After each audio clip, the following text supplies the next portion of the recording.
Bhojpuri songs और अश्लीलता ये दो शब्द ऐसे हैं जो कि हमेशा साथ साथ चलते हैं।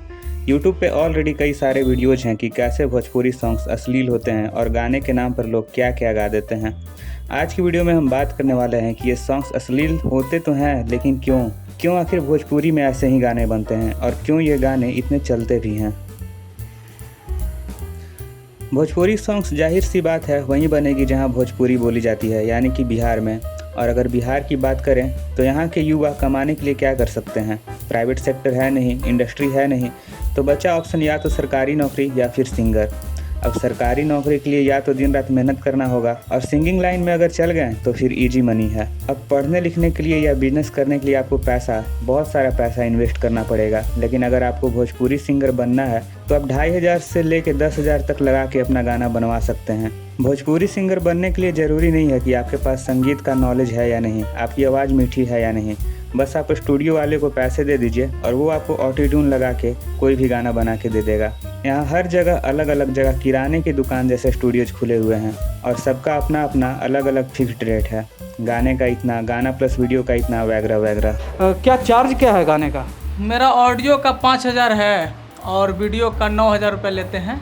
मतलब 5,000 दे के कोई भी आंडू गांडू गा सकता है ना? हाँ, जो तो लोग जिन्हें तुरंत फेमस होना है वे अपने हिसाब से पैसा लगाते हैं। अब पैसा लग ही रहा है तो तुरंत फेमस भी होना पड़ेगा।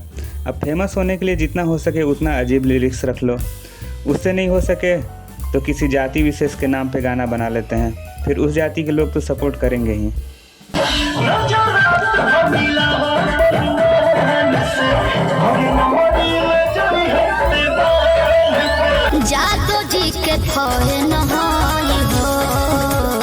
इस इंडस्ट्री में अजीब और घटिया लिरिक्स लिखने की कंपटीशन से चल पड़ी है कि कौन कितना घटिया लिख सकता है।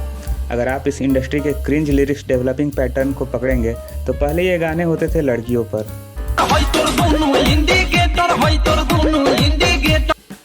उसके बाद एक लेवल बढ़ाते हुए इन्होंने शादीशुदा लड़कियों को भी टारगेट में ले लिया।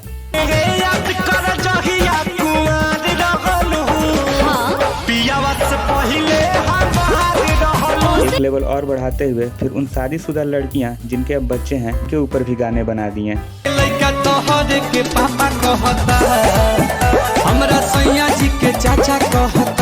एक लेवल और बढ़ाते हुए इसके बाद घर के रिलेटिव्स को भी नहीं छोड़ा। Don't touch my mother. अरे हट हट हट, तोरा माई के लगावे दे ना।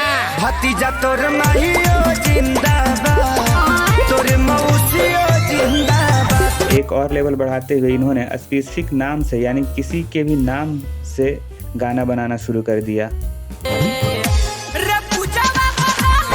इस बढ़ते level of cringe lyrics competition में हद तो तब हो गई जब ये गायक स्कूल जाने वाली लड़कियां जो कि वैसे ही नाबालिग होती हैं उन पे गाना निकालना शुरू कर दिया। बेरी बेरी छुआ तानी होई का, हे राजा तू तो जवान हो मलइका। गोरी सट की टिकुलिया पढ़े जब जानू स्कूलिया। सतह के पैसा बिहान बकार, मालिक न मालिक के जान। सवाल ये है कि ऐसे गाने बन भी रहे हैं तो कौन ऐसे गाने सुन रहा है, किसको ऐसे गाने पसंद आ रहे हैं और क्यों। अगर आप इन गानों के व्यूज देखेंगे तो आप समझ जाएंगे कि ऐसे गानों के चाहने वाले कितने हैं। और इतने घटिया गाने अगर आपको लगता है कि लोग यहाँ धीरे से ईयरफोन में सुन लेते होंगे, बिल्कुल वैसे ही जैसे आप वॉल्यूम 1 सुना करते थे, तो आप गलत हैं। ये गाने शादी में, फंक्शन में, पूरे परिवार समाज के बीच लाउड स्पीकर्स में बजाए जाते हैं, यहाँ तक कि ऑटो या बसेस में भी। ये गाने यहाँ इतने कॉमन हो गए हैं कि छोटी छोटी बच्चियाँ भी ऐसे गाने गुनगुनाते आपको मिल जाएंगी। बिहार में टोटल 38 ज़िले हैं और कुछ ज़िलों को छोड़ दें जैसे कि रोहतास, जो कि लिटरेट और फीमेल लिटरेसी में सबसे आगे है, तो बाकी ज़िलों में शिक्षा का स्तर अभी भी ऊपर नहीं गया है। हमारे आपके जैसे लोगों को पता है कि लड़कियों को ऑब्जेक्टिफाई करना या सेक्सुअलाइज करना गलत है और क्यों, लेकिन मेजॉरिटी जनता को ये डिफरेंस तक नहीं पता है सही और गलत के बीच। ये गाने यहाँ इतने नॉर्मलाइज हो चुके हैं कि बहुतों को कोई फ़र्क ही नहीं पड़ता। यही कारण है कि आपको यहाँ कितने यूथ मिल जाएंगे जिनके पास आपको 20 से 30,000 तक के फ़ोन्स मिल जाएंगे, लेकिन उसको यूटिलाइज करने के बजाय या उससे कुछ स्किल सीखने के बजाय वे उसमें रंगारंग कार्यक्रम या ऑर्केस्ट्रा देखते हुए मिल जाएंगे। अब मान लीजिए आप दिन भर पढ़ते हैं, आपने 10th पास किया, इंटर किया, फिर ग्रेजुएशन या फिर पोस्ट ग्रेजुएशन भी किया, अभी आपके पास क्या है? या फिर मान लीजिए आप कोई बिजनेस ही करते हैं, तो दिन रात लगा के भी आप कितने दिनों में कितना कमा सकते हैं। लेकिन अगर आप एक भोजपुरी सिंगर हैं और आपके लिरिक्स की मेहरबानी से आपका कोई गाना हिट हो जाता है, तो कुछ ही दिनों में आपके पास होगा नाम, शोहरत, पैसा, गाड़ी और यहाँ तक कि नेता या पावरफुल लोगों का साथ भी। तो ऐसे में कोई क्यों नहीं चाहेगा कि वो भोजपुरी सिंगर बने? फेमस होने के लिए वो क्यों नहीं क्रिंज गाने बनाएगा?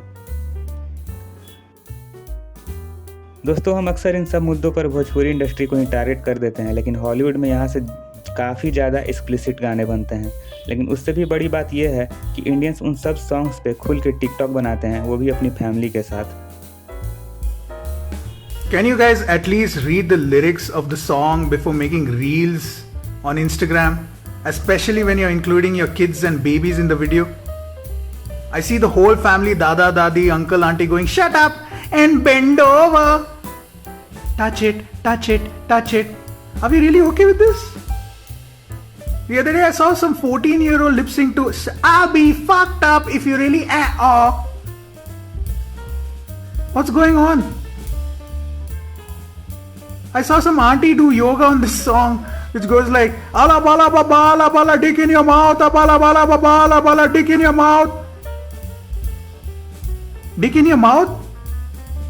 While doing Surya Namaskara.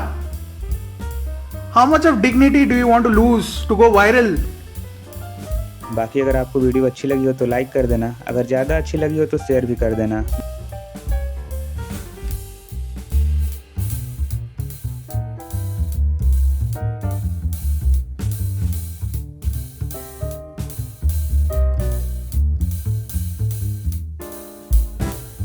पल पल में ना खारा देखावे गोरिया, हमरा के चुतिया बनावे गोरिया।